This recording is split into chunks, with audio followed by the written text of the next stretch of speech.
சிட்லப்பாக்கம் அரசு சேவை இல்லத்தில் சிசிடிவி கேமராக்கள் செயல்படவில்லை என குழந்தைகளின் பெற்றோர் குற்றம் சாட்டியுள்ளனர். இது பற்றிய கூடுதல் விவரங்களை செய்தியாளர் மீரான் வழங்க நாம் கேட்கலாம்.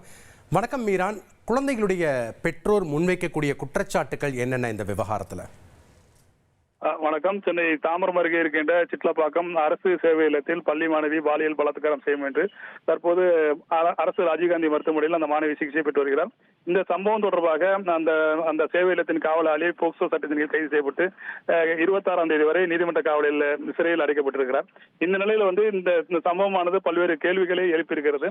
130க்கும் மேற்பட்ட மாணவிகள் தங்கியிருக்கின்ற அந்த பெண்கள் தங்கியிருக்கின்ற அந்த சேவை இல்லத்தில் போதுமான அளவு பாதுகாப்பு ஏற்பாடுகள் செய்யப்படவில்லை என்ற ஒரு புகாரை தற்போது பெற்றோர்கள் தெரிவித்திருக்கிறார்கள்.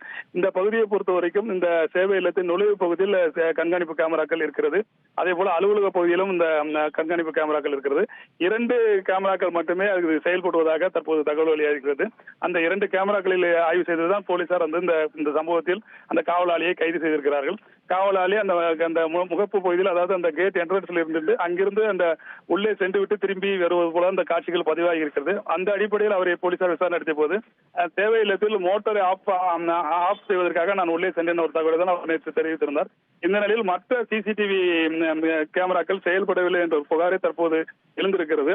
அதிக அளவு பெண் குழந்தைகள் இருக்கின்ற இந்த சேவை இல்லத்தில் பாதுகாப்பு ஏற்பாடுகள் குறைபாடுகளாக இருப்பதாக தெரிவிக்கிறார்கள்.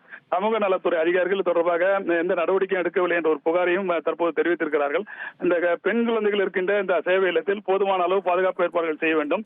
அந்த ரயில்வே தண்டவாளத்தை ஒட்டியுள்ள பகுதியில் பாதுகாப்பு குறைபாடுகள் இருக்கிறது, அதை சீர் செய்ய வேண்டும். இது தொடர்பாக தமிழக அரசு உடனடி நடவடிக்கைகளை எடுக்க வேண்டும் என்ற கோரிக்கையும் தற்போது பெற்றோர்கள் எழுப்பியிருக்கிறார்கள்.